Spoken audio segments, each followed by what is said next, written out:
Welcome to Deepu channel.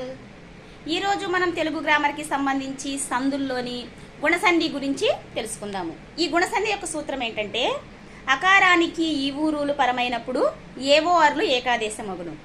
అంటే పూర్వపదంలో చివరి అక్షరంలో అచ్చు అకారానికి, పరపదంలో ఈ ఊరులు గనక ఈ అక్షరాలు గనక పరమైనట్లయితే మనం సంధి కార్యం జరిపినప్పుడు వాటి ప్లేసుల్లో ఏఓఆర్లు అనేవి ఏకాదేశంగా వస్తాయి. అంటే ఎగ్జాంపుల్ మనకు చూసుకున్నట్లయితే నాగేంద్రుడు అన్నప్పుడు దాన్ని విడదీస్తే నాగా ప్లస్ ఇంద్రుడు, నాగేంద్రుడు.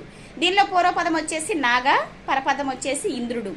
పూర్వపదంలో నాగాలో చివరి అక్షరం గా అనే అక్షరంలో ఆ అనే అచ్చు పలుకుతుంది. ఈ అచ్చునకు మనకి ఏ అక్షరం పరమైంది?